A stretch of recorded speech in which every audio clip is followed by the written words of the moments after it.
Assalamualaikum warahmatullahi wabarakatuh. Innal hamdalillah nahmaduhu wa nasta'inuhu wa nastaghfiruh wa na'udzu billahi min shururi anfusina wa min sayyiati a'malina may yahdihillahu fala mudilla lahu wa may yudlil fala hadiya lahu. Asyhadu an la ilaha illallah wahdahu la syarika lah wa asyhadu anna nabiyyana Muhammadan abduhu wa rasuluh. Allahumma salli wa sallim ala nabiyyina Muhammad wa ala alihi wa ashabihi wa man tabi'ahum bi ihsanin ila yaumiddin. Amma ba'd, ikhwani wa akhwati, a'azzakumullahu jami'an. Di siang hari ini insyaallah akan kita bahas tentang perkara yang kita sudah mengetahuinya bersama dan terus akan kita butuhkan, yaitu tentang dua kalimat syahadat dan maknanya.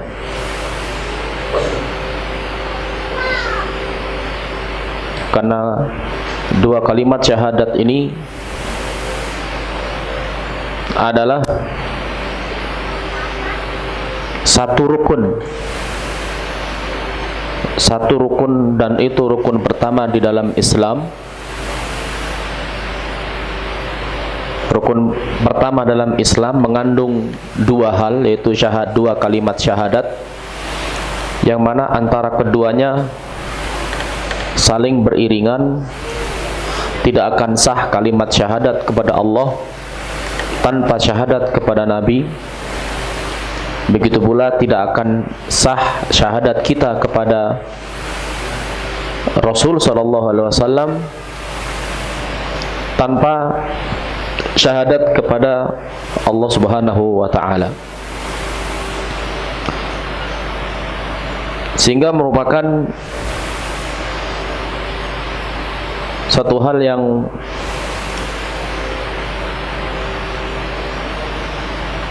menjadi sebuah keharusan adalah kita selain mengucapkan dua kalimat tersebut, karena memang dua kalimat syahadat ini adalah kunci seseorang masuk Islam.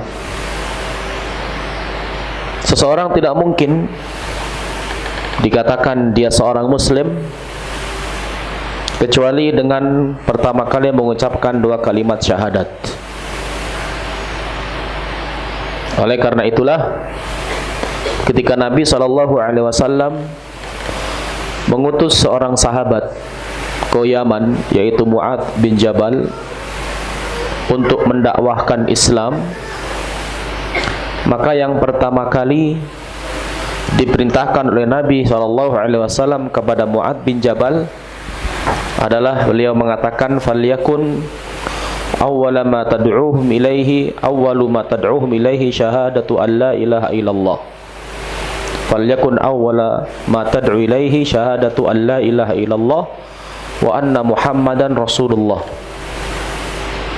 Hendaklah yang pertama kali engkau dakwahkan, engkau ajak mereka untuk bersyahadat bahwasanya tiada ilah, tiada sesembahan yang disembah dengan benar kecuali Allah, dan Nabi Muhammad adalah utusan Allah Subhanahu wa taala. Kenapa kita perlu memahami dua kalimat syahadat? Karena banyak dan tidak sedikit orang yang mengucapkan kalimat syahadat, tidak sedikit orang yang mengucapkan kalimat syahadat tapi pada prakteknya tidak banyak tahu tentang makna dari keduanya. Padahal orang yang dikatakan bersyahadat, dalam bahasa Arab itu syahida yashhadu, bersyahadat, saya bersaksi asyhadu, yang mana dalam bahasa kita syahadat itu artinya persaksian. Dan persaksian itu orang tidak mungkin dikatakan sebagai seorang saksi kecuali kalau dia melihat, menyaksikan sebuah kejadian, mengetahui kejadian. Artinya orang yang bersyahadat diwajibkan untuk mengetahui apa yang dia ucapkan.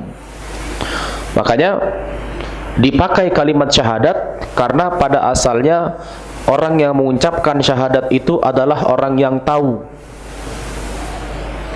Orang-orang Arab begitu diajak dan mereka mengucapkan, ketika sudah mengucapkan asyhadu an la ilaha illallah wa anna muhammadan rasulullah, mereka sudah paham yang mengucapkan dua kalimat tersebut otomatis harus meninggalkan sesembahan selain Allah dan menjadikan Rasul sebagai orang yang dia ikuti.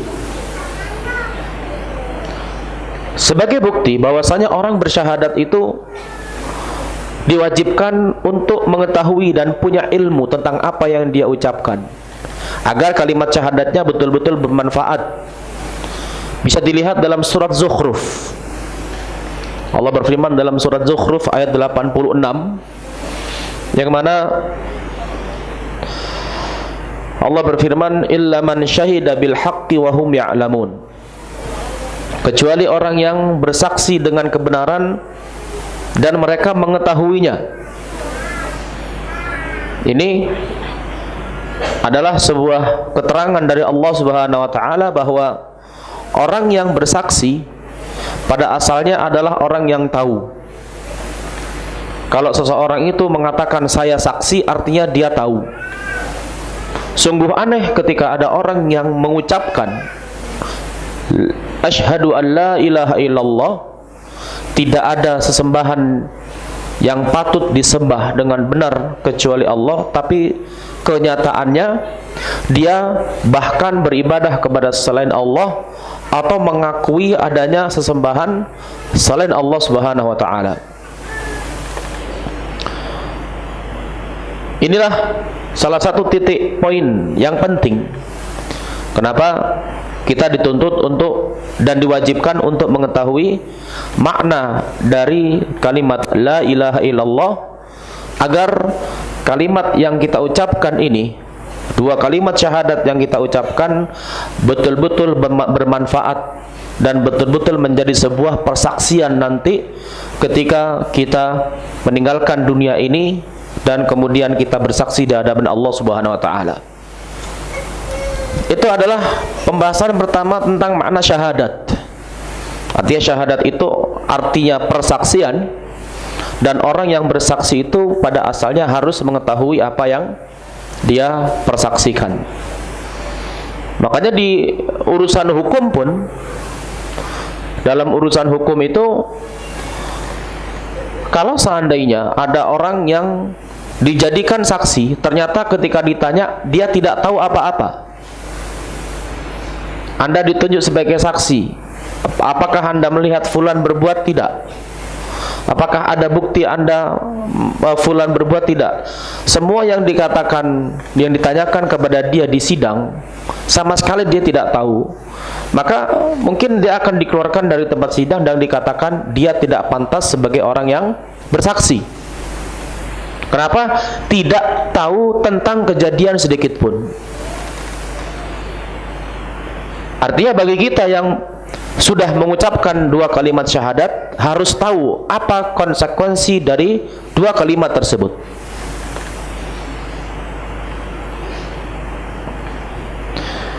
Sehingga itu makna dari syahadat. Sehingga orang yang bersyahadat harus punya ilmu dan harus mengetahui tentang apa yang dia persaksikan. Makanya dalam sebuah hadis Nabi SAW bersabda, yaitu ini keutamaan bagi orang yang betul-betul persaksian dia itu diiringi dan diyakini dengan hati.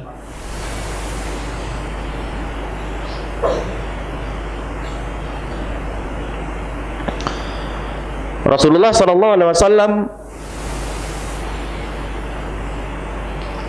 ketika ditanya, "Man as'adun nas bi syafa'atik?" Wahai Rasulullah, siapa yang paling berbahagia mendapatkan syafaatmu? Maka Nabi menjawab, "Man qala la ilaha illallah khalisan min qalbihi dakhalal jannah halat lahu syafaati."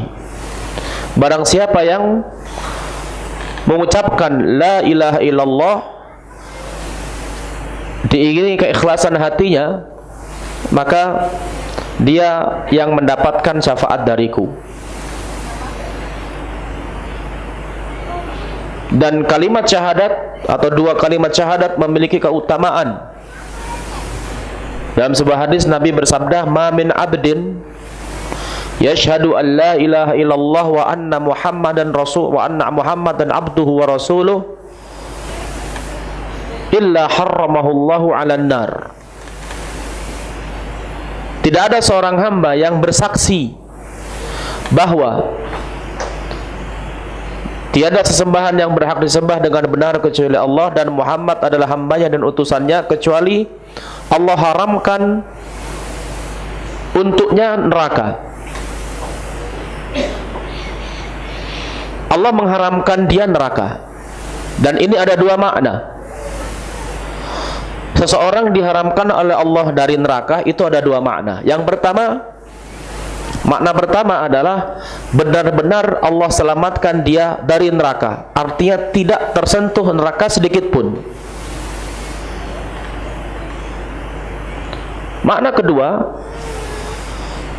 kedua adalah dia tidak dikekalkan di neraka. Artinya, kalau makna kedua ini, kemungkinan orang tersebut bisa saja masuk neraka tapi tidak kekal.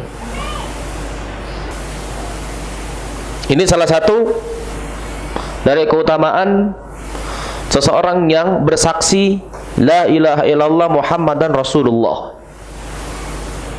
Makanya ketika kita sudah bersaksi, konsekuensi orang yang bersaksi adalah mengetahui apa yang dia saksikan. Bagaimana kalau seandainya nanti di hari kiamat kita datang sebuah pertanyaan kepada kita, "Wahai fulan, engkau sudah bersaksi bahwasanya tidak ada sesembahan yang benar selain aku, tapi kenapa engkau masih membenarkan sesembahan selain aku atau bahkan menyembah selain aku?" Padahal syahadat atau persaksian itu harus diiringi dengan ilmu dan pengetahuan.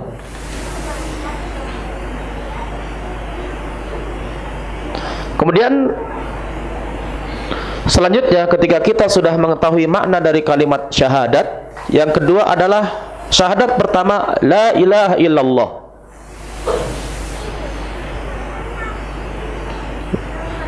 Saya peringatkan sedikit kepada teman-teman, pada ikhwan yang biasa azan, yang biasa mengumandangkan azan, kalau dan ketika mengumandangkan azan, ketika mengucapkan asyhadu an la ilaha illallah, ingat bahwa kalimat la itu panjang. Asyhadu an la ilaha illallah. Kalau seandainya dibaca pendek, artinya sudah berubah fatal. Apa maknanya? Kalau kita baca asyhadu an la ilaha illallah, huruf lam yang tadinya panjang artinya tidak ada. Tapi kalau kita baca pendek, artinya apa? Betul-betul ada. Dari meniadakan menjadi menetapkan. Jadi ingat yang muadzin. Makanya ini kita, umat Islam, kita dituntut untuk membaca Al-Quran dengan baik dan benar. Kita tidak hanya dituntut membaca Al-Quran dengan mengenal huruf-hurufnya saja, tapi juga harus mengetahui bagaimana cara mengeluarkan huruf. Di dalam bahasa Arab, karena bahasa Arab itu adalah bahasa yang kaya, maka ada beberapa kata yang mirip. Contoh misalnya, Contoh, kita sering mendengar di dalam Al-Quran adzaban syadida, pakai shin yang titik 3. Tapi kalau kita baca adzaban sadida, berbeda total. Yang tadinya maknanya adzaban syadida, azab yang keras, menjadi azab yang lembut. Pakai sin dengan shin sudah beda. Sohibah dengan sahibah itu berbeda. Sohibah artinya berteman. Kalau sahibah pakai sin artinya menarik. Makanya ada istilah dalam orang-orang Arab, as-sohibu sahib. Seorang teman itu dialah penarik. Teman itu menarik kita. Kalau teman kita baik, menarik kepada kebaikan. Contoh lain, ini juga masih seputar adzan. Ketika mengucapkan dalam adzan asyhadu anna Muhammadan Rasulullah, harus kita yakinkan bahwa kalimat Muhammad itu pakai ha yang tipis.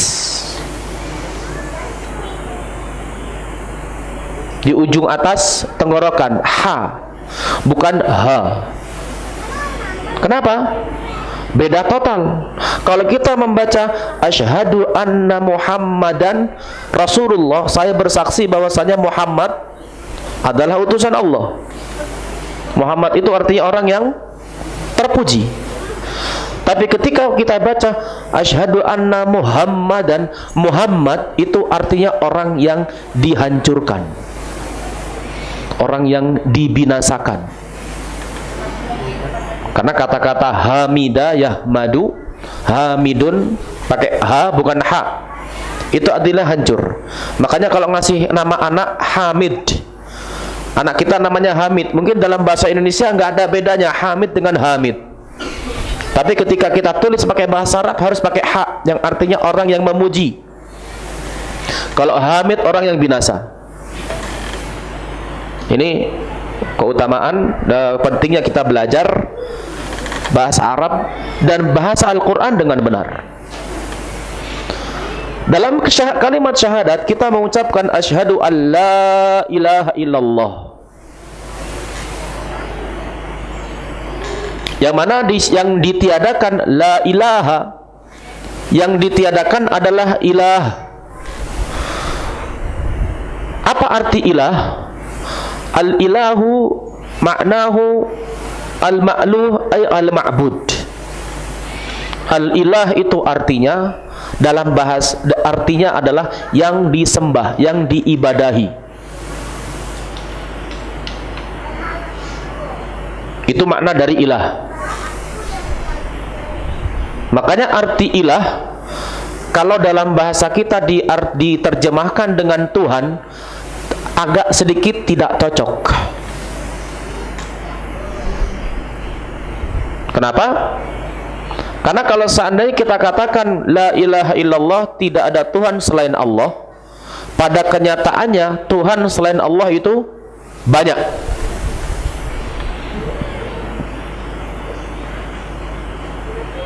Tapi kalau kita katakan la ilaha illallah, tidak ada sesembahan yang berhak disembah dengan benar kecuali Allah, itu baru maknanya benar. Karena banyak selain Allah Tuhan. Ada orang yang Tuhannya batu, ada orang yang Tuhannya berhala pohon, ada orang yang Tuhannya sapi, ada orang yang Tuhannya hawa nafsu, ada orang yang Tuhannya dunia.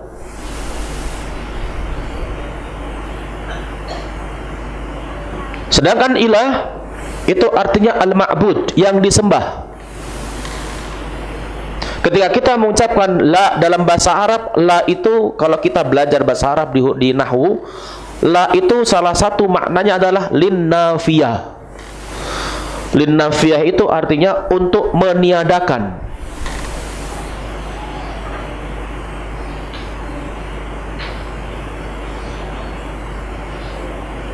Untuk meniadakan. Ketika kita mengucapkan la ilaha, tidak ada sesembahan, artinya nggak ada satupun yang patut disembah.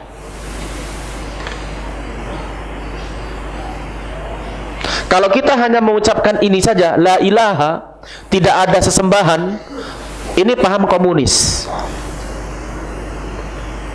Ini paham komunis yang menyatakan tidak ada agama, tidak ada sesembahan. Dan memang pada prakteknya paham komunis itu yang paling dimusuhi adalah Islam. Makanya ketika kita mengucapkan la ilaha diiringi dengan illallah, ini yang disebut dengan al-itsbat. Setelah kita meniadakan tidak ada sesembahan kecuali Allah, artinya sesembahan itu hanya diperuntukkan untuk Allah Subhanahu wa taala.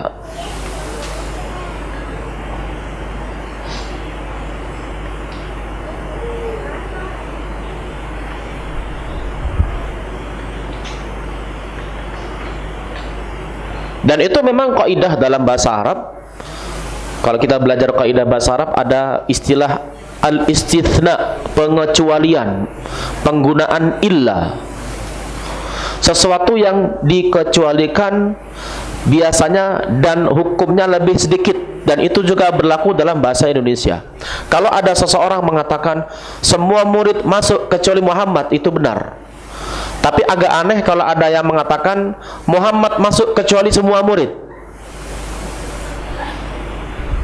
Karena yang ditiadakan itu biasanya yang sedikit. Hukum masuknya murid itu berlaku untuk semua murid kecuali satu yang nggak masuk. Kalau kita balik, hampir tidak ada dalam bahasa Arab ataupun bahasa Indonesia. Sehingga ketika ada peniadaan, tidak ada sesembahan kecuali Allah, artinya penetapan bahwa satu-satunya sesembahan itu hanyalah Allah. Apakah ketika kita katakan bahwasanya makna atau makna dari la ilaha illallah, tidak ada sesembahan kecuali Allah, itu sudah benar? Belum benar. Artinya bukan salah, tapi kalau dalam ujian nilainya belum 100.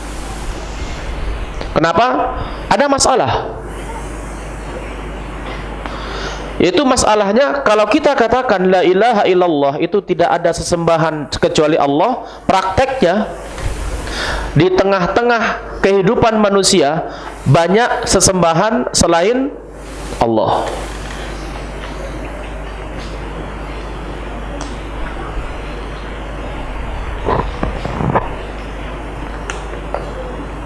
Prakteknya banyak sesembahan yang disembah selain Allah. Maka para ulama menyebutkan makna dari la ilaha illallah, peniadaan sesembahan di sini adalah peniadaan sesembahan yang benar. Artinya apa? Tidak ada sesembahan yang benar kecuali Allah.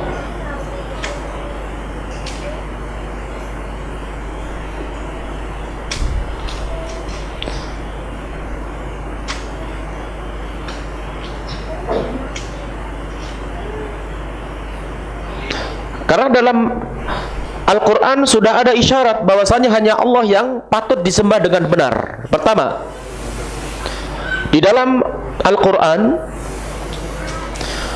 Allah berfirman dalam surat Al-Hajj ayat 62, "Dzalika bi anna Allah huwal haqq wa anna ma yad'una min dunihi wal batil."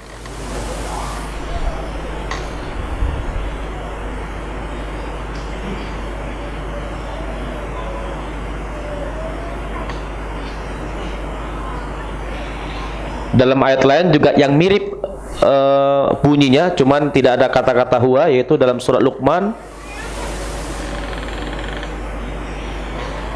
ayat 30. Dzalika bi anna Allah wal haqq wa anna ma yad'una min dunihil batil. Artinya dzalika itu dikarenakan bahwasanya bahwasanya Allah adalah yang benar. Allah lah yang benar, dan yang mereka sembah selain Allah semuanya adalah yang batil. Kemudian yang memperkuat bahwasanya makna dari la ilaha illallah, tidak ada sesembahan yang benar disembah kecuali Allah, adalah larangan dari Allah agar jangan menjadikan selain Allah sebagai ilah.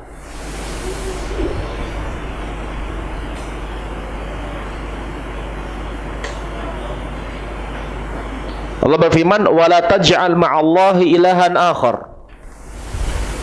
Jangan kamu menjadikan bersamaan dengan Allah sesembahan lain. Dalam ayat lain, wala tad'u ma'allahi ilahan akhar. Jangan berdoa kepada sesembahan selain Allah. Ini membuktikan bahwa selain Allah, semua sesembahan adalah sesembahan yang tidak dibenarkan, karena tidak bisa memberikan apapun, baik manfaat ataupun madarat. Makanya Allah berfirman dalam sebuah ayat dalam Al-Quran, fama aghnat anhum alihatuhum allati yad'una min dunillahi min syai' lamma ja'a amru rabbik. Fama aghnat anhum alihatuhum. Dan sesembahan-sembahan mereka itu tidak bisa memberikan sesuatu sedikit pun ketika mereka berdoa kepada sembahan-sembahan itu. Ketika datang azab Allah, tidak ada yang bisa menyangkal. Ketika datang azab Allah, mereka nggak bisa menolak. Orang-orang yang menyembah batu, orang-orang yang menyembah sapi, begitu datang musibah, nggak ada yang bisa mencegah musibah itu. Ini menunjukkan bahwa la ilaha illallah adalah sebuah penetapan bahwa sesembahan yang benar itu hanya milik Allah. Dan ini yang selalu didakwahkan oleh para rasul. Makanya kalau kita lihat dalam salah satu surat Al-Quran, yaitu surat Al-A'raf, Allah ceritakan tentang dakwah beberapa para nabi seperti Nabi Nuh, Nabi Saleh, Nabi Yaqub, Nabi Shu'aib, Nabi Hud. Mereka selalu berkata kepada kaumnya begitu Allah utus, di antara dan yang pertama mereka katakan kepada umatnya adalah u'budullaha ma lakum min ilahin ghairuh. Beribadahlah kamu kepada Allah, karena tidak ada sesembahan selain Allah untuk kalian.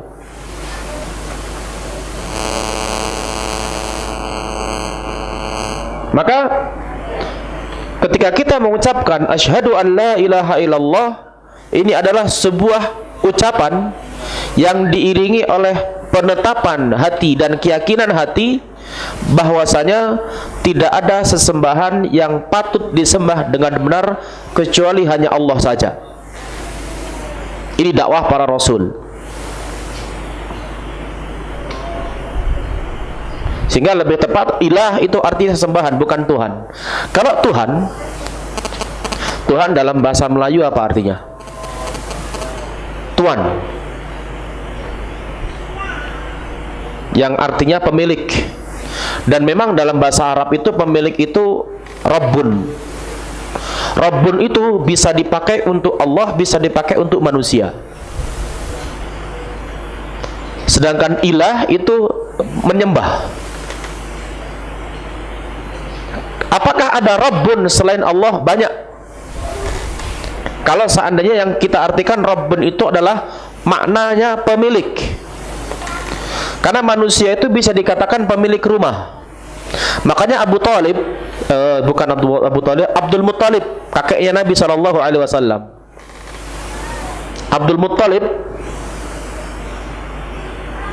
kadang ketika kita mendengar nama Abdul Muttalib, terkesan nama ini memang nama asli. Sehingga sebagian orang Islam menamai anaknya siapa? Abdul Muttalib. Muttalib itu bukan nama Allah. Nggak boleh kita menamai anak kita dengan kata-kata Abdun kemudian di belakangnya nama selain Allah. Al-Muttalib bukan nama Allah. Kok bisa namanya kakek Nabi itu Muttalib, Abdul Muttalib? Ceritanya itu ada ceritanya. Kok bisa dikatakan Abdul Muttalib?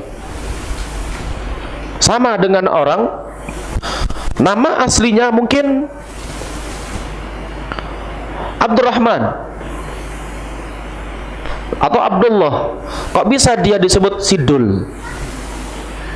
Oh, ada ceritanya. Semua orang yang nama aslinya ini kemudian berubah panggilannya dengan atau sebutannya disebut dengan, dan dikenal, dia namanya lebih dikenal dengan sebutan daripada nama aslinya, rata-rata memang ada sebab. Begitu pula Abdul Muttalib, itu ada sebabnya kenapa dia disebut Abdul Muttalib. Karena,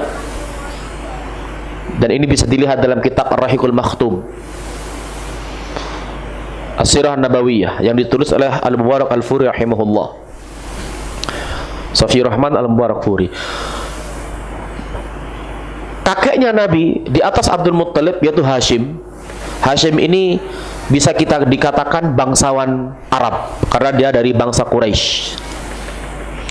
Begitu Hashim meninggal, anaknya Hashim yang bernama Muttalib,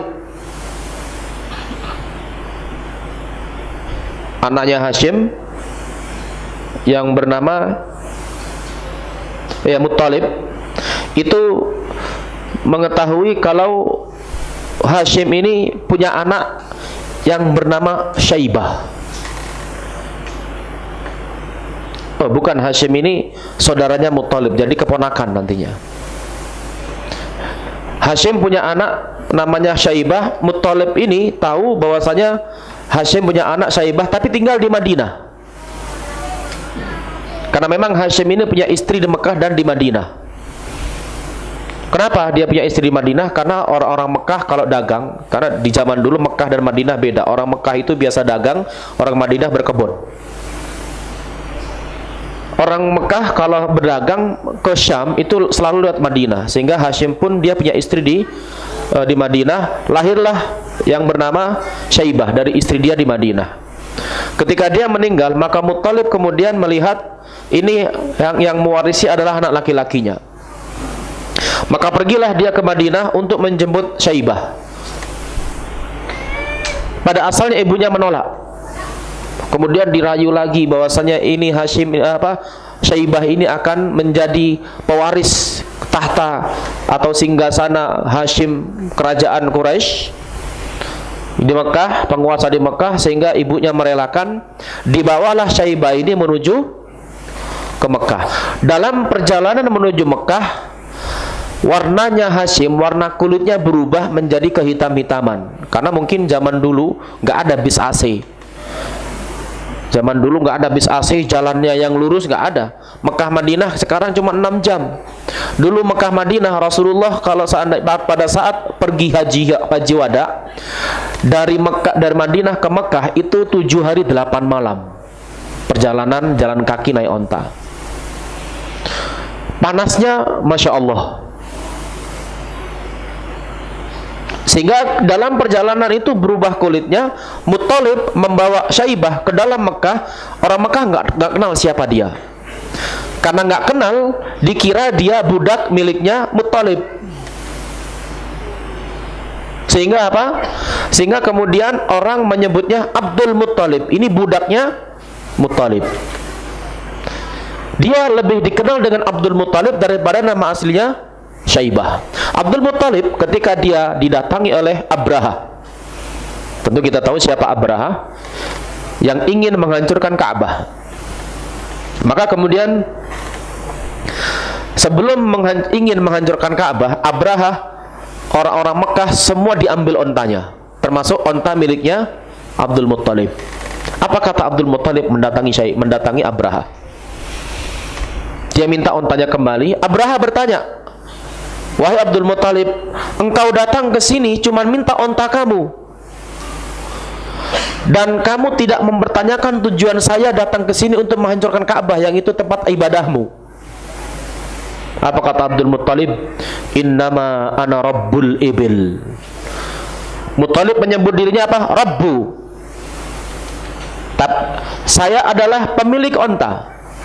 Wa inna lil baiti rabban sayamna'u. Dan Ka'bah itu sudah ada yang memilikinya, dan dia yang akan membela rumahnya, yaitu Allah.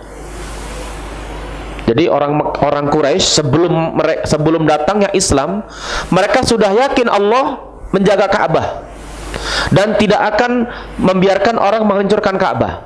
Ini sebelum adanya Islam. Jadi keyakinan bahwasanya Allah itu yang menjaga, Allah memberi rezeki itu sudah ada. Tapi kalau beribadah kepada berhala, ini yang kemudian diperangi atau menjadi fokus dakwah Nabi SAW, yaitu meninggalkan sesembahan berhala. Jadi Rabbun itu banyak. Rabbun itu bisa dipakai untuk manusia. Kalau kita dalam bahasa Arab, saya pemilik rumah, ana Rabbul Bait, itu nggak salah. Saya pemilik mobil, Rabbus Sayyarah, itu nggak salah, karena Rabbun itu aslinya maknanya adalah pemilik. Ketika dikatakan Allah Rabbul Alamin, artinya Allah pemilik segala alam semesta. Hati-hati, Rabbul Alamin pakai ain ya. Rabbul Alamin pakai ain. Kalau kita ngomongnya Rabbul Alamin, alam itu pakai hamzah, alam artinya penyakit. Kalau kita mengatakan Allah Rabbul Alamin, berarti Allah pemilik penyakit.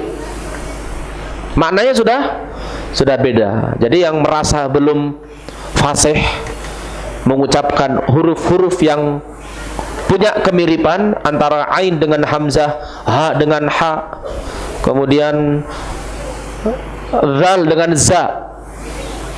Banyak orang membaca Al-Quran idza menjadi iza. Iza itu artinya di depan. Kalau idza jika, bila. Tapi kalau iza itu artinya di depan. Itu makna dari asyhadu an la ilaha illallah.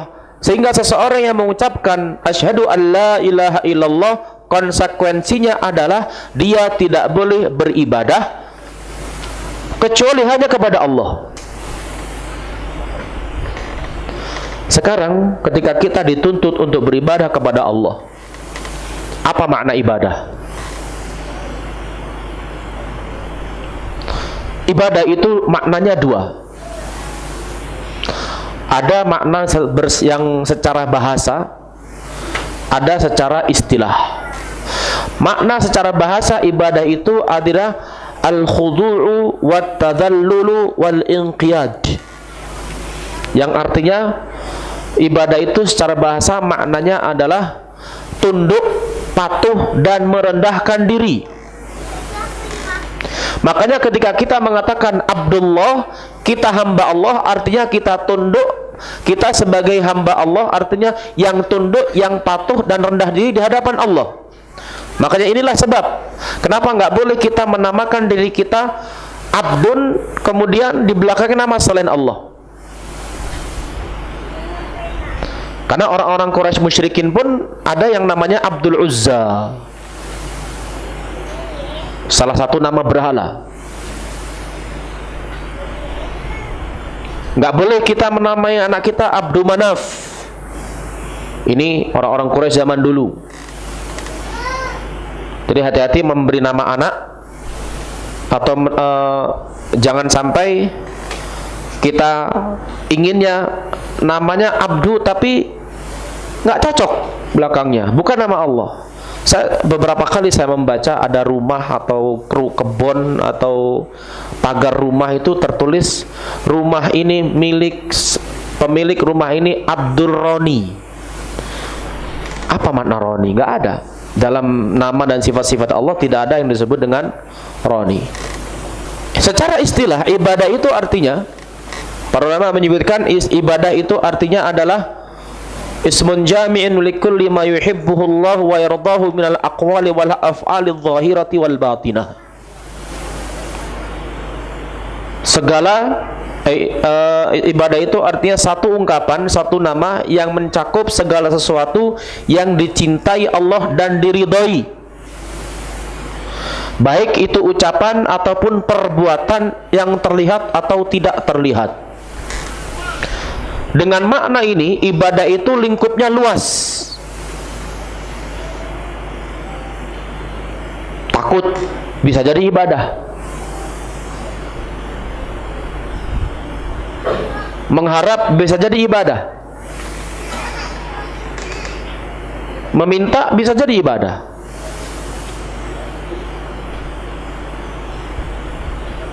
Sehingga pada asalnya baik hati ataupun lisan dan badan dituntut untuk menyerahkan segalanya kepada Allah. Apalagi itu hal-hal yang bersifat hanya Allah yang mampu melakukan. Berdoa, meminta sesuatu yang hanya Allah yang mampu memberikan, maka nggak boleh kita mintanya kepada selain Allah. Ini praktek dari firman Allah, iyyaka na'budu wa iyyaka nasta'in. Minta tolong. Contoh, kita sakit, minta kesembuhan, nggak boleh kepada dokter. Karena kesembuhan itu hanya Allah yang memberi. Dokter bisanya memberi obat. Bukan nggak boleh kita ke dokter, tapi nggak boleh kita meyakini dokter sebagai penyembuh. Makanya Nabi Ibrahim alaihissalam ketika berkata kepada umatnya, dia mensifati Allah dengan apa? Wa idza maridtu fahuwa yashfin. Dan kalau saya sakit, Allah lah yang menyembuhkan saya. Orang ke dokter nggak jamin sembuh. Berapa banyak orang sakit pindah-pindah dokter, ujungnya begitu nggak berobat malah sembuh. Padahal ada orang heran, ke dokter sana, dokter sini nggak sembuh-sembuh. Begitu selesai udah pasrah kepada Allah, malah sembuh. Ternyata Allah tunggu tawakal dia. Usaha serahkan kepada Allah. Baru Allah lihat tawakalnya. Usahanya sudah maksimal, Allah akan beri. Tapi keyakinan seseorang harus meyakini bahwa Allah yang menyembuhkan. Kedatangan kita ke dokter, ke rumah sakit itu harus dengan usaha. Itu sebagai usaha, bukan sebagai penyembuh.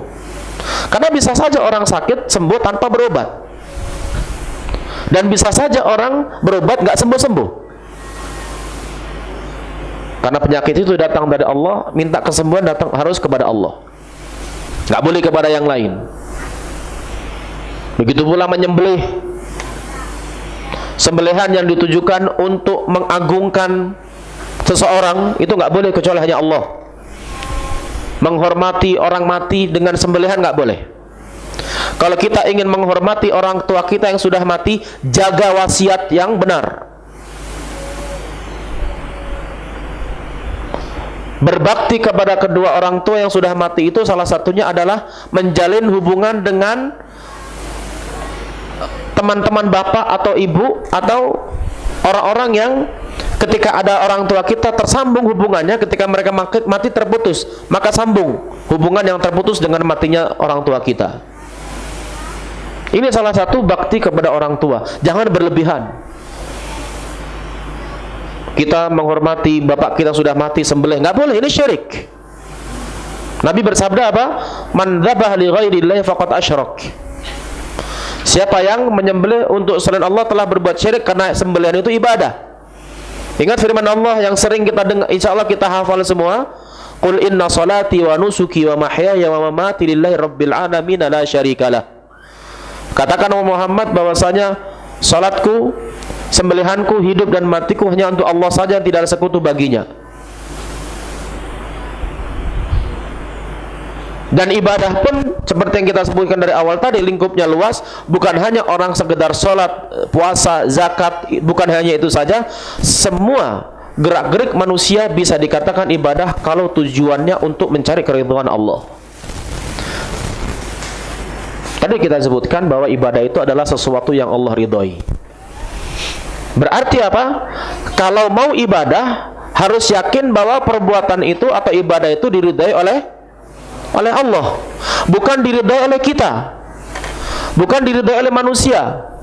Apa dalilnya? Lihat dalam surah Al-Ahqaf ayat 15. Allah berfirman, hatta idza balagha 40 sanatan qala rabbi auzi'ni an ashkura ni'mataka allati an'amta 'alayya wa 'ala walidayya wa an a'mala salihan tardah. Ketika manusia sudah mencapai umur 40 tahun, Umur manusia itu ada yang panjang, ada yang pendek, tapi yang Allah sebutkan itu cuma 40. Dan ingat, ketika Allah membicarakan umur manusia 40, artinya hitungannya itu hitungan Hijriah. Jadi kalau kita, di antara kita yang punya umur 36 Masehi, berarti umurnya sebenarnya sudah 37 Hijriah. Kenapa? Karena antara Hijriah dengan Masehi kurang lebih ada perbedaan 10 sampai 11 hari. Artinya dalam 10 tahunnya 36 tahun berarti kalikan 10, 360 hari, setahun. Jadi antum punya umur 37 Masehi, berarti 38. Yang punya umur 60 berarti 61 lebih.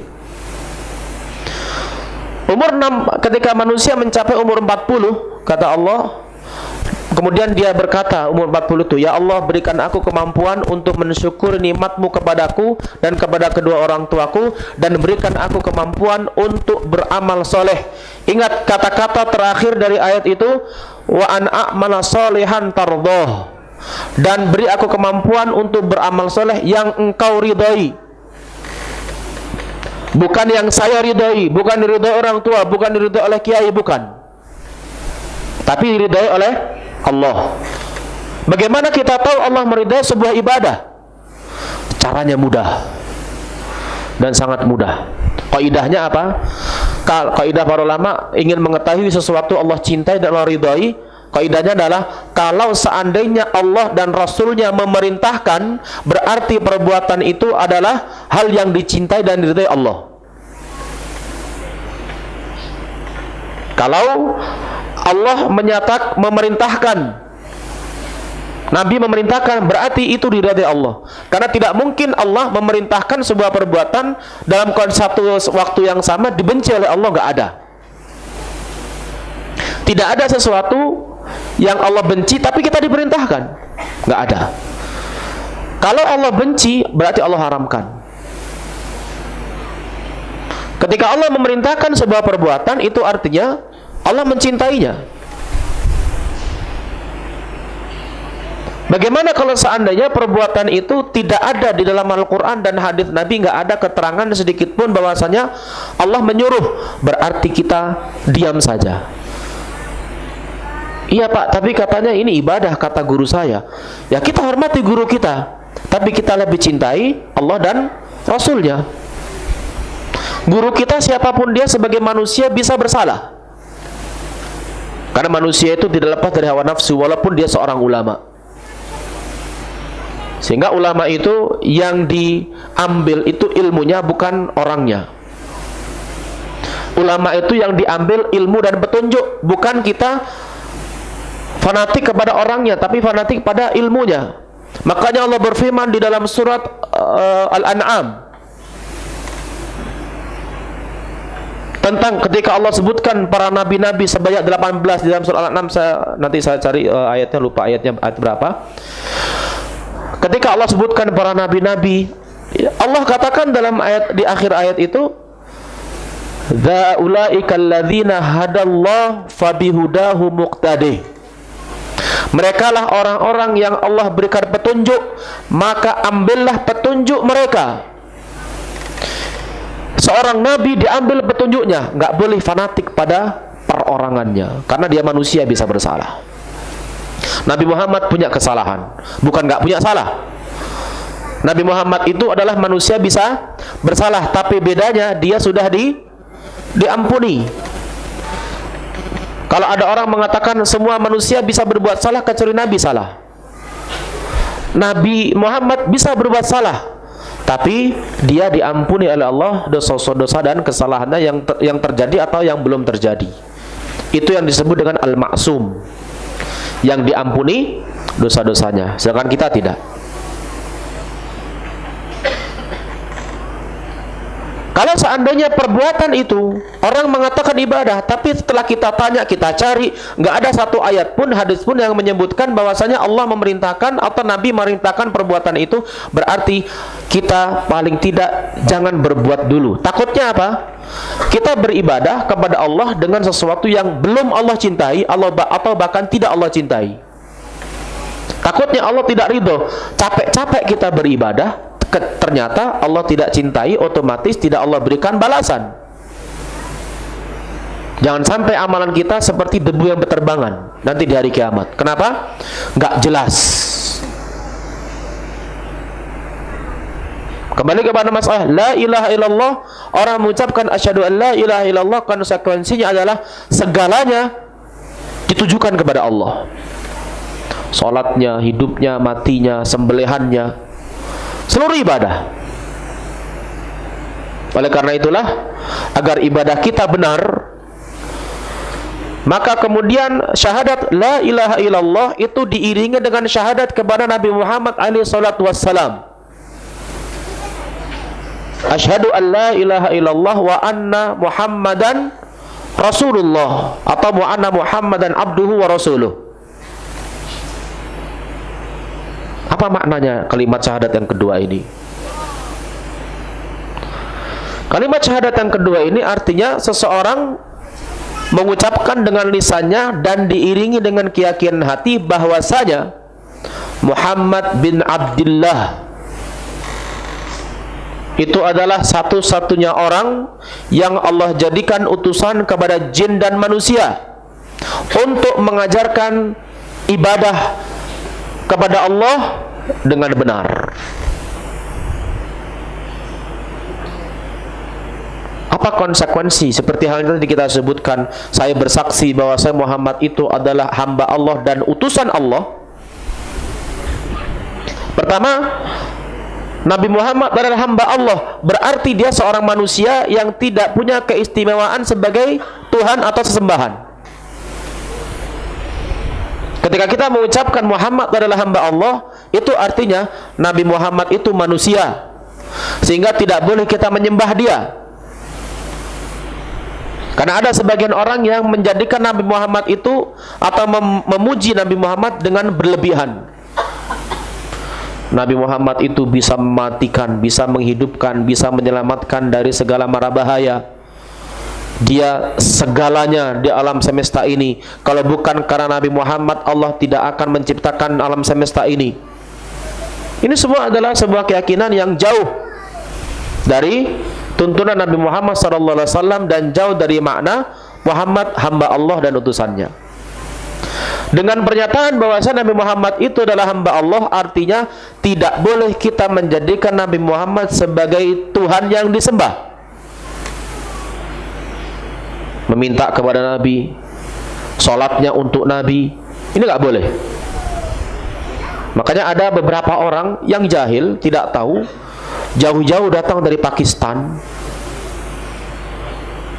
kemudian dia sholatnya di Masjid Nabawi, kayak kiblatnya ke sana, dia menghadap ke kiri. Ternyata dia ke kiri seperti ini, di situ kuburan Nabi. Begitu dia diluruskan ke arah kiblat, begitu dilepaskan balik lagi seperti per. Diputar ke arah kiblat, muter lagi ke kuburan Nabi. Sampai yang muter ini seorang dosen, dia cerita, begitu ditanya, itu kiblatnya bukan di situ. Apa kata dia? Saya jauh-jauh dari Pakistan untuk sholat menghadap ke kuburan beliau. Padahal Nabi memerintahkan sholat ke kiblat. Ini kenapa? Dampak dari berlebihan mensikapi dan memuji Nabi.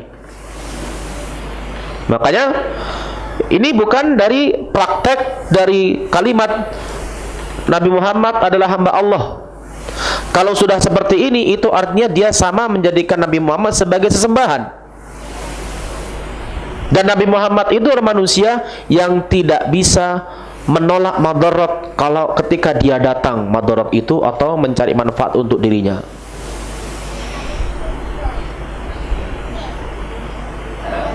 Makanya Allah berfirman tentang ucapan Nabi Muhammad, "Qul la amliku li nafsi naf'an wa la darran illa ma syaa Allah." Katakan wahai Muhammad, aku tidak mampu memberikan untuk diriku manfaat ataupun madarat. Makanya dalam beberapa kejadian Nabi Muhammad tertimpa musibah. Beliau pernah sakit. Sebab turunnya surah Al-Falaq adalah ketika Nabi terkena sihir. Sampai ada orang yang nggak percaya, masa Nabi Muhammad kena sihir? Ya baca dulu surat Al-Falaq. Apa sebab turunnya ayat itu? Sebab turunnya surat Al-Falaq adalah ketika ada seseorang yang menyihir Nabi, Nabi terkena pengaruh sihir itu, kemudian turunlah surat Al-Falaq. Ini ada hikmah. Pertama, hikmahnya adalah Nabi itu sebagai manusia. Yang kedua, Allah ingin mengajarkan kalau orang terkena sihir, caranya dengan membaca ayat-ayat Al-Quran, bukan balik ke dukun lagi. Banyak orang yang terkena gangguan jin datang ke dukun lagi, tambah dipermainkan sama jin. Ujung-ujungnya dukun itu cari duit. Sekarang nggak ada dukun, hampir nggak ada dukun gratis. Apalagi menjelang pilkada, menjelang itu banyak dukun laris. Dan dukun itu penampilannya miskin, alasannya apa? Ini ilmunya nggak boleh untuk orang lain, nggak boleh untuk diri sendiri, harus untuk orang lain. Bohong semuanya. Intinya orang yang datang pun kalau dia nolong orang harusnya nggak minta upah. Tapi orang yang datang ke dukun pasti pakai mahar. Dan rata-rata, catat, perhatikan, rata-rata orang yang datang ke dukun atau datang ke kuburan, minta di kuburan atau datang ke dukun, tidak ada kecuali hanya untuk urusan dunia. Apakah pernah ada orang datang ke dukun dan mengatakan, wahai dukun, masukkan saya ke surga? Nggak ada. Semuanya apa? Minta rezekinya lancar, minta jualannya lancar, minta jodohnya cepat datang dan lancar. Karena manusia sekarang ini dituntut apa? Segalanya harus sesuai dengan keinginan. Kalau nggak sesuai, harus bicara dengan segala cara, keinginan harus tercapai. Padahal apapun keinginan manusia, kalau tidak Allah tentukan, tidak akan terwujud. Orang kalau sudah tawakal, insya Allah Allah akan berikan kemudahan. Kalau orang sudah menerima ketentuan Allah yang terbaik, dia akan berbahagia. Tapi kalau sudah semau sendiri, susah.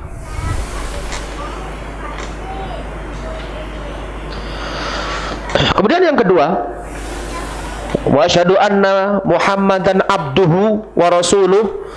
Abduhu tadi sudah kita jelaskan bahwa ini sebagai sebuah pernyataan bahwa Nabi Muhammad itu hamba Allah, manusia yang tidak bisa memberikan apapun. Dan dia juga pernah terkena selain terkena sihir juga dia dalam perang Uhud giginya tanggal, lepas karena pukulan seorang dari Quraisy, dari pasukan musyrikin. Ketika dia ke Taif pun juga dilempari sampai kakinya berdarah. Ini semua manusia. Dan ini menunjukkan Nabi tidak tahu sesuatu yang akan terjadi kepada dia. Artinya dia tidak tahu perkara yang gaib. Karena Allah katakan, walau kuntu a'lamul ghaiba lastakthartu minal khairi wa ma massani yasu. Kalau aku mengetahui sesuatu yang gaib, maka niscaya saya akan banyak kebaikannya dan saya tidak pernah tertimpa musibah. Kenapa? Begitu nanti setengah jam lagi ada musibah, langsung menghindar. Tapi Nabi, bahkan Nabi wafat pun ini menunjukkan dia sebagai manusia. Tapi artinya apa? Ketika kita menyatakan asyhadu anna Muhammad dan abduhu, Rasulullah, Nabi Muhammad sama dengan kita, sesama manusia, nggak boleh disembah. Tapi perbedaan kita dengan beliau adalah kata yang kedua, yaitu Rasuluh. Beliau adalah utusan Allah, yang mana Allah Subhanahu wa ta'ala mengutus Nabi Muhammad sebagai nabi yang terakhir untuk dijadikan pedoman bagi seluruh manusia dan jin. Dan ajaran Islam yang dibawa oleh Rasulullah adalah ajaran yang diperuntukkan untuk jin dan manusia. Artinya apa? Syariat kita yang kita ambil dari Rasulullah adalah syariat yang dijalankan oleh jin. Sehingga kalau seperti halnya kita wajib sholat 5 waktu yang laki-laki ke masjid, jin pun juga wajib sholat 5 waktu di masjid yang laki-lakinya. Tapi kita nggak perlu bertanya bagaimana bentuk masjidnya jin. Kalau tanya, Ustadz gimana? Katanya jin sholat 5 waktu, masjidnya gimana? Ya tanyanya kepada jin, jangan pada Ustadz. Makanya ada seorang ulama salaf, Al-Imam Sya'bi rahimahullah, dan ini disebutkan juga oleh Syekh Shalih Fauzan. Ada pertanyaan yang, ya pertanyaan kata Syekh Shalih Fauzan, ini pertanyaan nggak ada manfaatnya. Sya'bi ditanya, apakah jin itu punya anak dan istri? Jawaban Al-Imam Sya'bi juga sedikit bercanda. Dzalika ursun ma hadarna. Apakah jin punya anak dan istri? Jawaban Imam Sya'bi apa? Saya nggak pernah hadir walimahnya. Nggak dapat undangan datang untuk resepsi, nggak ada. Ini pertanyaan kata Syekh Shalih Fauzan, al-asilah tafiha, pertanyaan nggak ada manfaatnya. Tahu nggak nambah pahala, nggak tahu nggak nambah dosa. Untuk apa kita tanya tentang jin? Yang harus kita ketahui, jauhi godaan jin. Nah, itu yang ada ajaran dalam syariat Rasulullah SAW.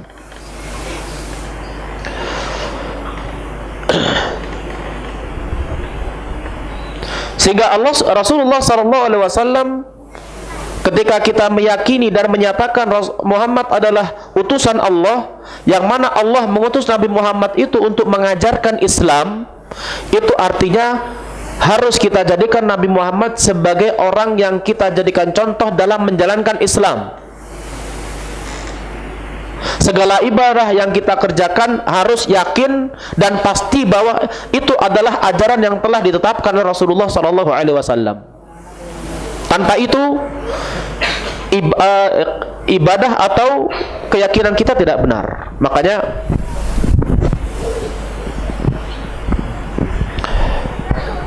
ada beberapa perkara yang perlu kita perhatikan dalam ibadah supaya ittiba kita kepada Nabi itu sempurna. Ada 6 perkara atau 7. Nanti saya sebutkan perkara 6 atau 7-nya. Yang pertama, dalam ibadah yang harus kita perhatikan, yang pertama adalah sebab.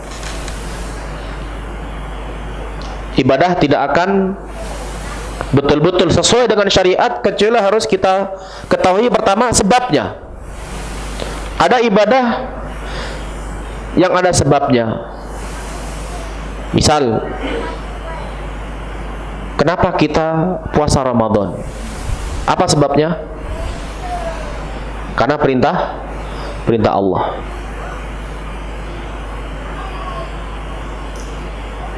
Kenapa sebabnya kita disuruh bersuci? Karena Allah memerintahkan orang yang sholat harus bersuci dari hadas. Artinya apa? Segala perbuatan yang kita laksanakan harus kita ketahui apa sebabnya. Sebab yang paling utama adalah itu perintah Allah. Kalau tidak ada, selesai. Nggak ada perintah, berarti sebab apapun tidak ada manfaatnya. Ini kita kembalikan kepada misalnya orang memperingati Isra Mi'raj yang baru kemarin dilaksanakan. Apa sebab orang itu memperingati Isra Mi'raj? Kalau kita lihat perintah nggak ada. Oh, Isra Mi'raj itu kan memperingati Nabi itu naik ke langit untuk menerima perintah sholat. Ya memang kejadiannya ada. Ketika kita tuntut seseorang memperingati, berarti peringatan itu juga harus ada tuntunannya. Karena kita nisbatkan ini kepada Islam. Itu pertama. Kedua, selain sebab yang juga harus kita ketahui dalam ibadah harus sama sesuai dengan syariat. Pertama sebabnya, yang kedua jenis. Jenis dari ibadah itu apa? Misal dalam kurban, orang kurban, kalau seandainya dia mau berkorban niat ikhlas lillahi ta'ala, saya mau berkorban, tapi yang dia persembahkan untuk korban bawa ke panitia masjid, misalnya bawa kuda. Ini kuda saya korbankan lillahi ta'ala. Mungkin kan zaman Nabi ada kuda, tapi kenapa tidak dijadikan korban? Berarti Nabi tidak mensyariatkan kuda sebagai binatang yang dikorbankan dalam Idul Adha.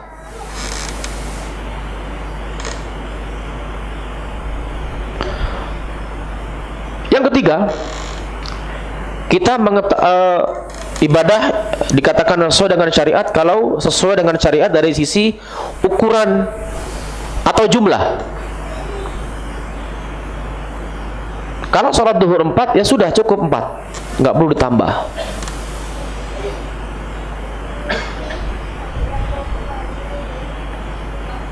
Contoh misalnya zikir setelah sholat membaca subhanallah berapa kali? 33 kali. Kita baca 34 kali sudah nggak benar. Masa satu aja nggak boleh? Bukan masalah satunya. Kalau ketentuannya 33 udah selesai. Nggak usah 34, kan lebih sedikit lebih enak. Manusia sekarang maunya sedikit dan cepat. Lihat sholat yang 7 menit tarawih lebih digemari daripada yang 11 rakaat yang lama. Tarawih 21 rakaat 7 menit, masjidnya penuh. Yang 11 rakaat sampai 1 jam cuma 2 shaf 3 shaf, apalagi di akhir Ramadan. Artinya kalau sudah ketentuannya jumlahnya 33 jangan ditambah. Karena inilah jumlah yang ditetapkan oleh syariat. Yang keempat, al-kaifiyah, dalam cara. Ibadah itu kita ketahui jumlahnya berapa, jenisnya apa, sebabnya apa, dan juga tata caranya. Orang wudu, bismillahirrahmanirrahim, orang berniat bismillahirrahmanirrahim mau berwudu, betul-betul di hatinya niat ikhlas kepada Allah, begitu wudu langsung mencuci kaki. Benar atau tidak?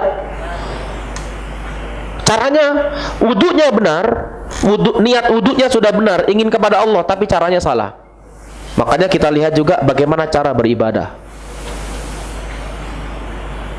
Kemudian yang kelima, dari sisi waktu. Dari sisi waktu juga kita lihat, kalau Allah sudah menentukan waktunya, jangan melaksanakan ibadah tersebut sebelum waktunya. Salat 5 waktu, sudah Allah tentukan waktu-waktunya, jangan mendahului, jangan sebelumnya melakukan, dan jangan setelahnya. Kecuali kalau ada uzur, seperti orang menjamak, dibolehkan jamak untuk orang-orang tertentu atau qasar. Tanpa uzur, orang sholat sebelumnya tidak akan diterima, atau sholat setelahnya dengan sengaja tanpa uzur tidak akan diterima. Dikatakan puasa Ramadan karena puasa di bulan Ramadan. Kalau orang mengganti puasa Ramadan, nggak ada uzur, nggak ada apa, udah kita puasa Ramadan kita lakukan di Sya'ban saja biar Ramadan santai. Nggak ada seperti ini. Orang kalau ada orang mengatakan puasa Ramadan kita majukan di bulan Sya'ban. Jadi orang lain belum puasa kita sudah puasa, orang lain baru puasa kita sudah lebaran. Orang kayak gini pantasnya diapakan? Diruqyah. Ada nggak beres di otaknya ini. Ada satu ibadah yang boleh dipercepat sebelum waktunya. Apa itu? Zakat.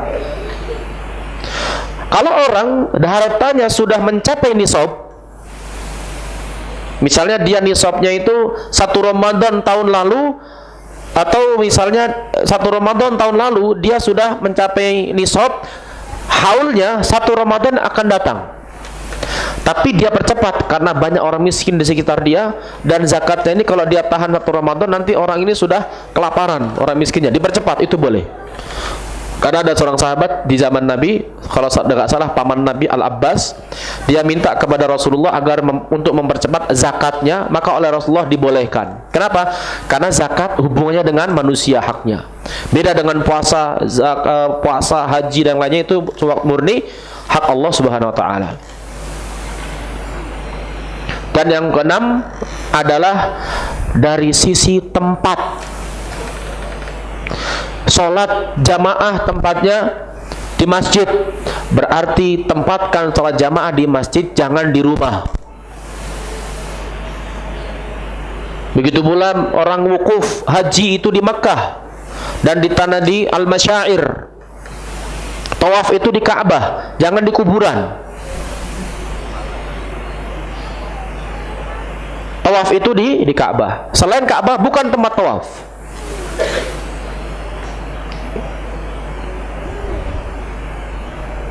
Itu 6 perkara yang dikatakan tidak akan sah dan sempurna al-mutaba'ah kecuali kalau 6-6-nya ada pada ibadah tersebut. Jadi lihat sebabnya, lihat jenisnya, lihat waktunya, lihat jumlahnya, dilihat caranya juga.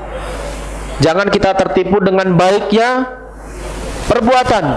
Kan baik kita sholat di bulan Sya'ban, yang namanya baik belum tentu benar. Kebaikan itu lebih cenderung standarnya akal manusia, dan akal manusia itu tentu berbeda-beda dalam menilai sebuah perbuatan baik atau tidak. Kalau kita punya gaji 2 juta, kemudian disuruh oleh orang nyumbang 3 juta, itu namanya kita sama saja mengorbankan hak orang yang wajib kita nafkahi. Gaji saya 2 juta, masa suruh sedekah 3 juta? Baik atau tidak? Enggak baik. Tapi kalau orang gajinya 50 juta, sedekah 3 juta menurut dia baik. Kenapa? Ya dia mampu. Makanya baiknya sesuatu itu lebih cenderung pada penilaian manusianya. Makanya orang menilai sesuatu baik atau tidak berbeda-beda. Ada orang sama kita suka ngasih, kita dikasih makan, dikasih uang, dikasih ini, kita menilai dia orang baik. Ketika dia sama orang lain pelit, bahkan omongnya kotor kepada orang, dia menilai apa? Nggak baik. Tapi kalau kebenaran itu lebih condong kepada sesuatu yang sesuai dengan aturan. Aturan harus ditegakkan. Misal anak SD, seragamnya biasanya apa? Putih dan merah. Celana putih, baju merah. Tiba-tiba ada anak SD kelas 6 sudah pakai putih abu-abu. Ya sekehendak dia, menurut dia baik, tapi benar atau tidak? Nggak benar, aturannya sudah seperti itu. Kalau dalam urusan dunia, dalam perkara-perkara dunia, kita harus sesuai aturan. Kita datang ke pabrik jam 8 harusnya, di pabrik, di perusahaan, masuk kantor jam 8, kita sama waktu jam 9, pasti kita ditegur. Kenapa? Sholat duha dulu pak, kalau kamu duha nggak usah kerja di sini. Kadang seperti itu. Kenapa? Aturan nggak kita tegakkan, sehingga walaupun menurut dia sholat duha dulu baik, tapi secara aturan nggak benar, karena dia masuk jam 9 dengan alasan-alasan yang dibuat-buat. Ada karyawan perusahaan itu, karyawannya harus pakai baju putih dan biru. Yang lain ada 5-6 karyawan pakai sarung. Kata dia, menurut mereka pakai sarung masuk pabrik itu bagus, baik. Tapi ketika dikembalikan kepada aturan, benar atau tidak? Nggak benar. Makanya beribadahlah dengan benar, bukan hanya dengan baik. Dan baik benarnya sesuatu dalam Islam hanya bisa ditimbang dengan apakah Allah mencintai atau tidak. Ada urusan dunia, maka kita nggak ada aturan, selama itu baik, selama itu halal, silahkan kita lakukan, silahkan kita berbanyak. Adapun masalah-masalah ibadah, maka kita kembalikan kepada Allah dan Rasulnya. Itu adalah konsekuensi dari kita mengucapkan asyhadu an la ilaha illallah wa anna muhammadan rasulullah. Sehingga seseorang yang mengucapkan 2 kalimat syahadat tapi masih berdoa kepada penghuni kubur, ibadahnya jauh dari tuntunan Nabi, berarti kalimat syahadatnya masih perlu ditanyakan sempurnanya atau bahkan sahnya. Ini kewajiban kita adalah mengetahui makna dari 2 kalimat syahadat, karena persaksian itu tidak akan bermanfaat kecuali tanpa ilmu. Dan perlu kita ingat selalu firman Allah tadi saya sebutkan surat Az-Zukhruf, illa man syahida bil haqqi wa hum ya'lamun. Dan kecuali orang yang bersaksi dan mereka mengetahui apa yang mereka persaksikan. Semoga bermanfaat apa yang saya sampaikan dalam kesempatan yang singkat ini, dan mungkin ada waktu yang sedikit kalau seandainya ada yang perlu ditanyakan. نشكركم شكرا كثيرا إلى أستاذنا الفضيل نصيرالدين حفظه تعالى. Sebelum beliau jawab pertanyaan, Mungkin saya akan memberikan kepada akhi mau bertanya sesuatu. Ini. Berikan waktu. Banyak ini saya pertanyaan. Yang pertama, apakah mengucapkan 2 kalimat syahadat 100% telah bertauhid kepada Allah SWT? Jazakumullah khairan.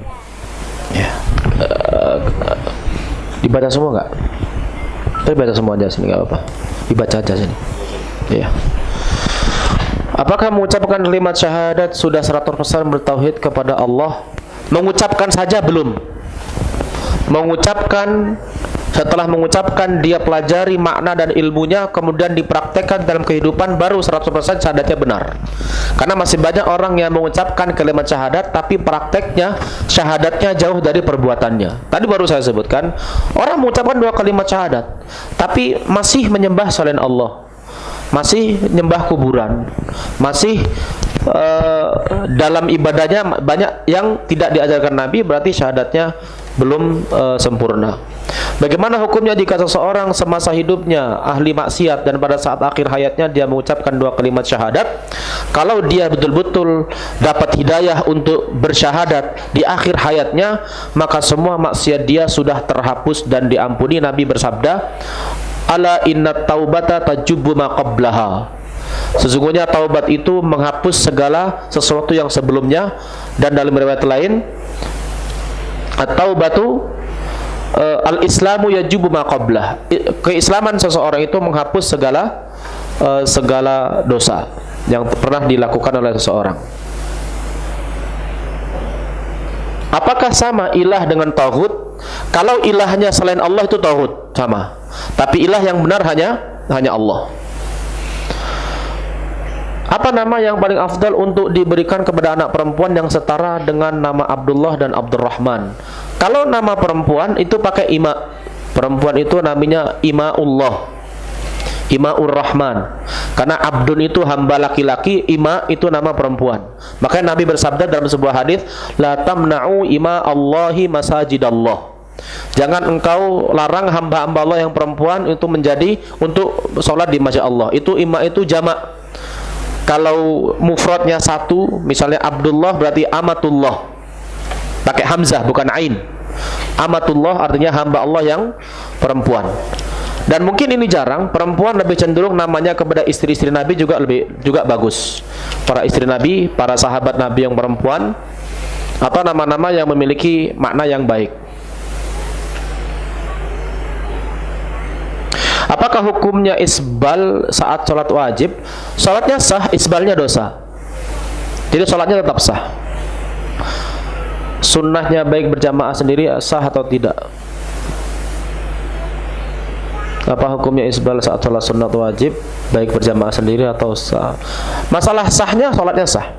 Ini seperti orang yang haji, dia haji tapi hartanya nggak halal. Haji pakai uang korupsi, hajinya sah karena rukun-rukun haji sudah dipenuhi, tapi dia dosa karena menggunakan harta haram dengan cara yang tidak benar. Cara bertawakal kepada Allah yang benar bagaimana? Saya sedang berusaha bertawakal, tapi kadang hati ini bertanya, apakah yang namanya tawakal itu adalah berusaha sesuai dengan kemampuan dan maksimal mungkin, dengan catatan hasilnya Allah yang memberi dan menentukan. Ini tawakal. Orang yang tawakal itu adalah menyerahkan segalanya kepada Allah diiringi dengan usaha. Begitu berusaha semaksimal mungkin, ingin dapat 10, dapat 9, itulah nilai tawakal dan hasil tawakal dia. Jadi nggak perlu orang itu ragu tawakal atau tidak, yang penting dia yakin 100% kepada Allah, Allah akan memberinya, tapi caranya harus dia harus menempuh dengan cara-cara yang benar. Bagaimana usaha-usaha yang benar dan yang dianjurkan dalam Islam atau dihalalkan. Ingin punya uang, misal dagang, begitu dagang kadang laku kadang tidak, berarti itu tawakal dia, itulah nilai hasil tawakal dia, kadang diberi kadang tidak. Jika tawakal itu adalah amalan hati, hatinya berpasrah kepada Allah, anggota badannya berusaha untuk mendapatkan yang terbaik. Apakah setiap orang muslim bisa atau boleh membimbing orang yang mau masuk Islam? Kalau mengajak orang masuk Islam nggak masalah, setiap orang muslim boleh. Ada teman kita non muslim kita ajak masuk Islam nggak masalah. Tapi kalau menyampaikan ilmu ya harus orang berilmu. Walaupun nggak jadi ustadz atau nggak jadi ulama, tapi kalau punya ilmunya sampaikan. Beda mengajak dengan mendakwahkan. Kalau ngajak itu kita mengajak orang yang belum ngaji, kita ajak ngaji nggak masalah. Tapi ngajari dia kadang kita belum bisa. Tapi mengajak orang ke majelis ta'lim atau mengajak orang masuk Islam itu bagian dari dakwah. Kalau kita nggak punya ilmunya, maka serahkan kepada orang lain yang bisa mengajarkan ke dia ilmu. Apakah sah orang yang mu'alaf tersebut masuk Islam kalau pada saat bersyahadat dia hanya dibimbing oleh orang yang bukan ustadz? Nggak masalah. Ini nggak masalah kalau hanya masuk Islam, dia meyakinkan orang itu masuk Islam. Kemudian setelah itu dia serahkan kepada ustadz pembinaannya, bagaimana tata salatnya, bagaimana akidahnya, maka itu nggak masalah. Dan itu amalan yang baik. Apakah dosa syirik bisa diampuni? Bisa. Dengan catatan sebelum mati dia bertaubat dari kesyirikannya. Dosa apapun, sebesar apapun, walaupun syirik, Allah ampuni dengan catatan orangnya bertaubat dari dosa tersebut sebelum meninggal. Makna dari syirik tidak diampuni, dosa yang tidak diampuni adalah syirik kalau pelakunya meninggal dalam keadaan tidak bertaubat dari dosa syirik tersebut. Almarhum ayah saya memiliki jimat dan sampai meninggal beliau belum dibuang. Baru ketahuan ketika saya beres-beres lemari bekas ayah saya. Apakah saya bisa minta ampun ke Allah untuk ayah saya? Kalau seandainya kita mengetahui bapak kita seorang muslim dan mungkin kemungkinan besar dia pakai jimat karena nggak tahu, dan kebanyakan umat Islam nggak tahu pakai jimat itu nggak boleh, maka doakan kepada Allah semoga Allah mengampuni kebodohan orang tua kita dan mengampuni dosa dia yang telah mempersekutukan Allah. Karena pakai jimat itu pun ada rinciannya. Orang pakai jimat kalau seandainya dia meyakini Allah yang memberikan kekuatan kepada saya, tapi pakai jimat ini, pakai gelang ini syirik kecil. Karena ini bukan sebab untuk mendapatkan pertolongan Allah. Tapi kalau dia meyakini jimat atau gelang ini yang memberi pertolongan, ini syirik besar. Ustaz, sebagai konsekuensi mencintai Rasul, apa hikmahnya Rasul lahir di tanah Arab? Adakah faedah kita untuk mengetahuinya? Apa hikmahnya Rasul lahir di tanah Arab? Mungkin hikmahnya tahu, kita ada tapi kita nggak tahu pasti. Allah berfirman, yu'til hikmata may yasha wa may yu'tal hikmata faqad utiya khairan katsira. Siapa yang memiliki hikmah, maka Allah telah artinya Allah telah berikan pada ilmu yang banyak, kebaikan yang banyak. Hikmah yang pasti kita tidak tahu, Allah alam. Tapi salah satu hikmah kenapa Nabi diturunkan kepada bangsa Arab, karena memang Allah mengetahui bangsa Arab itu bangsa yang pertama, bangsa yang orang-orangnya rata-rata jujur, pengorbanannya tidak perhitungan kalau sudah tahu yang benar. Untuk banyak orang Arab kalau sudah tahu kebenaran, punya harta banyak, sumbangannya nggak ketulungan. Bangun masjid 100% dia, bangun pesantren kadang dia sendirian, kadang ada orang susah seperti di Suriah, berapa juta orang, berapa juta real yang sudah disumbangkan oleh orang Arab. Itu artinya adalah salah satu karakter orang Arab. Yang kedua, hikmahnya adalah kalau Allah turunkan Nabi Muhammad di tempat yang seperti kita, subur, nikmatnya banyak, malah lebih cenderung Islam ini nanti akan cenderung kepada santai karena lebih banyak nikmat. Tapi di negeri Arab itu nggak ada air saat itu, tidak ada air gersang, sehingga orang itu dituntut untuk bekerja keras, berusaha supaya hidup. Dan memang dalam Islam kemudian muncul perintah untuk bekerja keras dan mandiri. Orang tidak dituntut untuk bersantai. Wallahu alam apa hikmah yang pasti kita tidak tahu. Yang jelas Allah punya banyak hikmah. Kenapa Nabi Muhammad diambil dari bangsa Arab, tidak dari bangsa lainnya? Apakah termasuk syirik kalau kita mempercayai ramalan? Tadi sama, syirik kecil. Kalau meyakini ramalan itulah yang menguntungkan dan memberikan madarat, itu syirik besar. Zodiak itu nggak perlu diikuti. Karena semua nasib yang datang pada kita, kebaikan, keburukan, itu semua Allah yang menentukan, bukan ramalan-ramalan manusia. Orang yang banyak meramal ini ternyata ramalannya lebih banyak meleset. Saya pernah mendengar dulu di Banyuwangi, tapi saya masih tinggal di Madinah dulu. Di Banyuwangi ada dukun yang meramal hari kiamat itu akan datang tanggal 9 bulan 9 tahun 99 jam 9.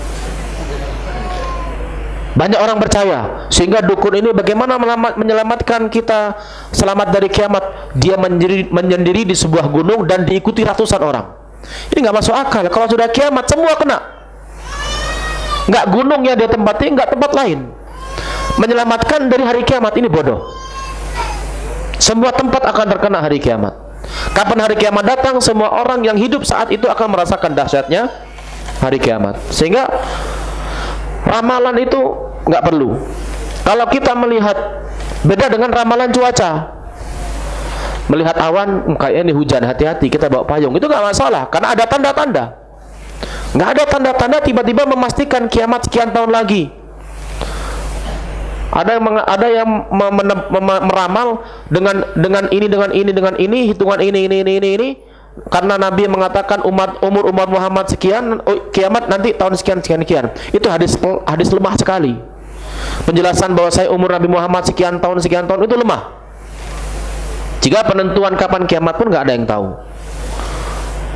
Kiamat itu hanya Allah yang menentukan. Apalagi ramalan tentang nasib orang, nasib kematian orang. Ini bapak kamu 2 bulan lagi mati. Siapa yang menjamin? Bisa jadi lebih cepat, bisa jadi tertunda. Kalau ada dokter mengatakan ada orang sakit kanker, menurut ilmu yang kami pelajari, penyakit yang seperti ini biasanya 2 bulan nggak bertahan lama.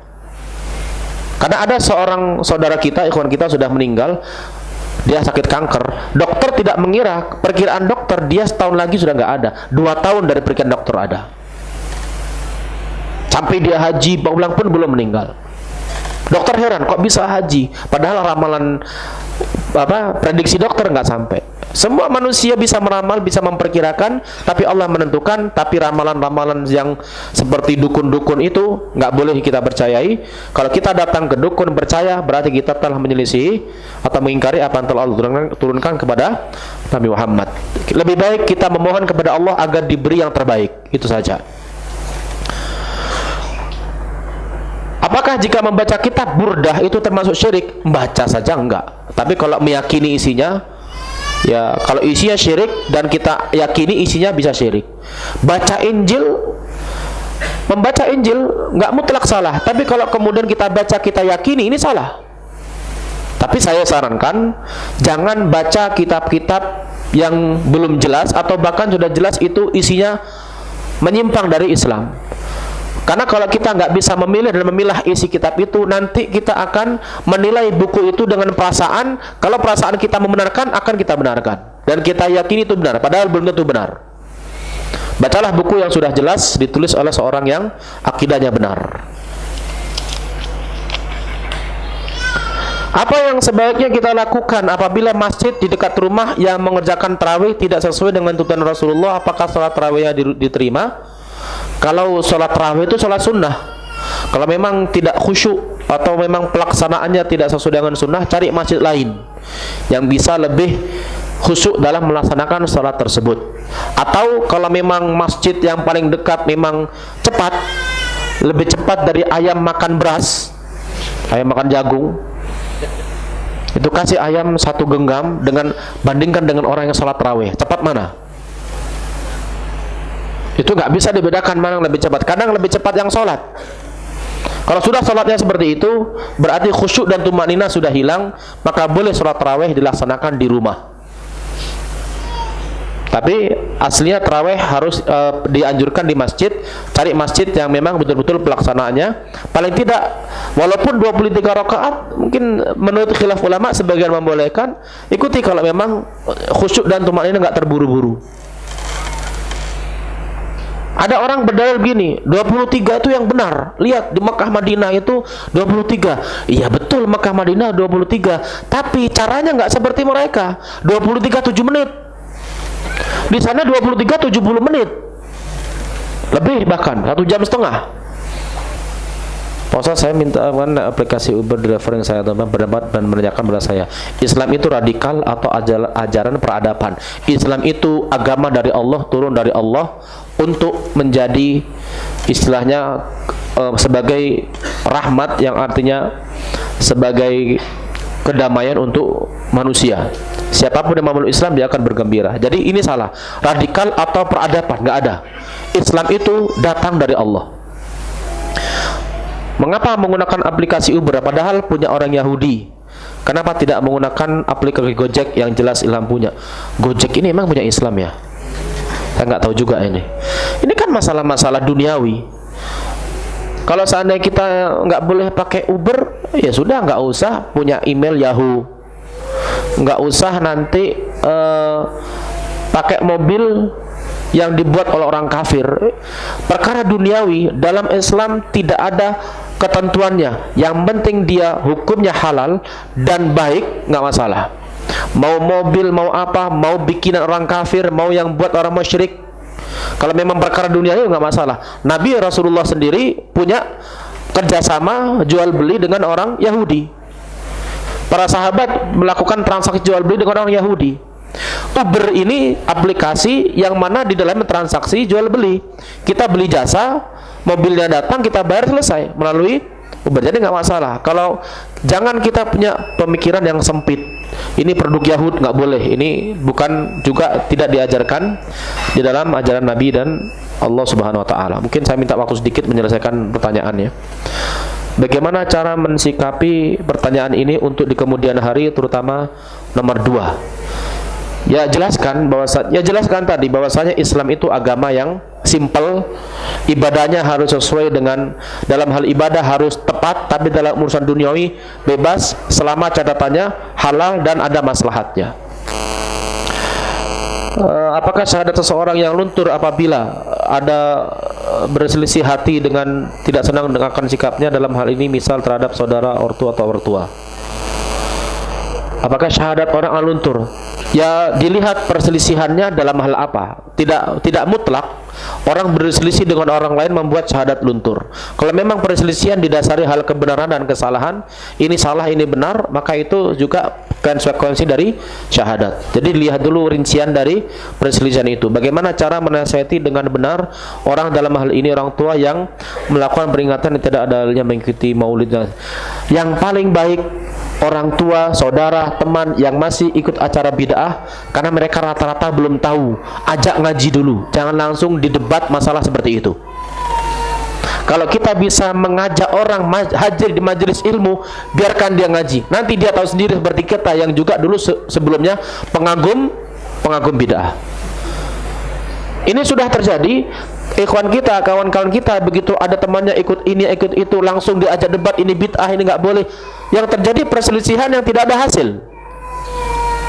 Saya katakan nggak perlu. Orang itu orang awam nggak pantas diajak debat. Ajak dia ngaji. Kalau dia mau duduk di majelis ilmu sekali dua kali, bahkan mau rutin, biarkan nanti dia tahu sendiri.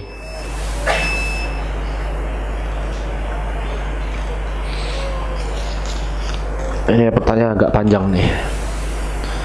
Ayah tiri anak adalah seorang mu'allaf. Sebelumnya agama beliau adalah Katolik. Beliau sudah bersyahadat ketika menikahi ibu anak sekitar 6 tahun lalu. Akan tetapi kepercayaannya masih pada agama sebelumnya. Misal bercerita tentang Yesus dan lainnya. Apakah hal ini termasuk pembatal syahadat? Lalu bagaimana status beliau?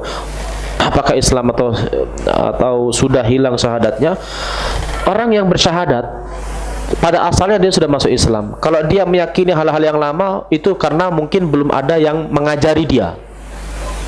Sehingga orang yang sudah masuk Islam, seperti cerita tadi, harusnya diajak kepada orang yang bisa mengajari dia tentang Islam dan akidah yang benar. Kalau seperti ini belum bisa dikatakan keluar dari Islam setelah dia bersyahadat, karena dia masih jahil. Bagaimana orang yang sudah Islam dari lahir dan sudah bersyahadat, tapi dalam prakteknya atau kenyataannya orang tersebut tidak sesuai dengan makna syahadat? Misal masih melakukan kesyirikan, apakah orang tersebut masih beragama Islam? Misal masih kedukun? Sebagian ulama menyatakan kalau orang ini hidup di negeri umat Islam, di negeri kaum muslimin yang memang akidahnya benar, dia masih datang ke dukun melakukan syirik dan sering datang kepada dia di ceramah, khutbah Jumat atau yang lainnya bahwa perbuatan dia syirik, tapi dia melakukan, maka dia telah keluar dari Islam. Tapi kalau dia sama sekali belum ada yang memberitahu dan belum pernah belajar, dia bersyahadat tapi belum belajar sehingga masih menjalankan adat yang ada kesyirikan, maka ini orang yang memiliki uzur bil jahal dan tidak bisa dikatakan keluar dari Islam secara mutlak. Bagaimana hukumnya berkumur waktu wudu di siang hari? Boleh di bulan Ramadan boleh, tapi berkumur-kumur tidak boleh berlebihan. Ini pertanyaan mana ini? Kalau kami mohon penjelasan, apakah boleh kita kirim doa Al-Fatihah yang lainnya untuk orang meninggal dunia setelah Habib, setelah maghrib? Intinya ini ngirim bacaan Quran kepada orang mati. Para ulama bersepakat bahwa berdoa dan bersedekah dengan niat pahalanya untuk orang mati itu boleh dan sampai. Yang diperselisihkan oleh mereka adalah kalau orang baca Quran niatnya untuk Allah tapi pahalanya diperuntukkan untuk orang yang mati, ada khilaf, ada perbedaan pendapat dalam hal ini. Tapi para ulama menyatakan walaupun ini ada khilaf, kalau memang Nabi nggak pernah melakukan, lebih baik kita tidak melakukan. Seperti misalnya Nabi tidak pernah, istrinya Khadijah meninggal, ngirim bacaan Quran, Al-Fatihah, Al-Baqarah dan lainnya. Rasulullah meninggal, Aisyah nggak pernah baca, anaknya Fatimah nggak pernah baca. Abu Bakar meninggal juga, anaknya Fatimah, Abdurrahman, kemudian yang lainnya juga nggak pernah membaca khusus Al-Quran yang diperuntukkan untuk orang mati. Bahkan sebagai ulama seperti Imam Syafi'i mengatakan tidak sampai, karena orang itu akan hanya mendapatkan kebaikan dari perbuatan dia. Dia berdalil dengan firman Allah, wa allaisa lil insani illa ma sa'a, dan manusia tidak akan mendapatkan kebaikan kecuali dari apa yang dia lakukan. Sehingga masalah bid'ah atau tidaknya kalau menjadi khilaf, artinya saya sebenarnya tidak memastikan, tapi yang lebih utama dan yang terbaik adalah mengikuti Nabi. Kalau Nabi tidak melakukan, berarti lebih baik tidak melakukan. Untuk tahap awal berilmu mengkaji sunnah, apa dasar yang kita, apakah cukup Al-Quran dan hadis, Bukhari Muslim, dan bolehkah kita belajar dan mengkaji dari internet? Bagaimana teknis memilih ustadz yang sunnah, karena kita orang tidak bisa setiap saat bertemu dengan ustadz tersebut? Boleh, silahkan kita baca Al-Quran, hadis Bukhari dan Muslim, silahkan, tapi harus ada bimbingan seorang ustadz yang sudah kita kenal ilmunya di atas sunnah. Mengetahui seorang ustadz di atas sunnah, pertama, siapa gurunya, apakah gurunya Ahlus Sunnah atau tidak. Kedua, apa yang diajarkan, betul-betul sesuai dengan ajaran ulama Ahlus Sunnah atau tidak. Dan yang ketiga juga rekomendasinya, siapa yang ulama atau ustadz da'i yang sudah dulu, yang sudah senior di sebuah tempat, apakah dia merekomendasikan dia diambil ilmunya atau tidak. Karena belajar otodidak, baca, itu lebih banyak salahnya daripada benarnya. Kalau belajar dari internet, itu harus diyakinkan bahwa situsnya betul-betul situs Ahlus Sunnah, bukan situs abal-abal. Karena banyak situs-situs yang abal-abal, ujung-ujungnya kita diajak kepada keyakinan teroris, keyakinan takfir, keyakinan Syiah, keyakinan Murji'ah, banyak. Jadi lebih baik jangan belajar dari internet. Kalau ada seorang ustadz, hadiri terus kajiannya, apalagi kajian kitab, beli kitabnya, ikuti kajiannya, sehingga kalau kita nggak tahu bisa bertanya. Itu keutamaan kita belajar langsung dari seorang ustadz. Pertama, keutamaan diliputi oleh malaikat. Yang kedua, bisa bertanya langsung ketika ada kesulitan dalam belajar ilmu tersebut. Wallahu ta'ala. Semoga Allah Subhanahu wa taala memberikan kepada kita rezekinya dan yang berbentuk ilmu, dan Allah mudahkan kita selalu belajar ilmu. Dan kita tutup, subhanakallahumma wa bihamdika, asyhadu an la ilaha illa anta, astaghfiruka wa atubu ilaik. Wassallallahu ala Muhammad. Assalamualaikum warahmatullahi wabarakatuh. Waalaikumsalam warahmatullahi wabarakatuh.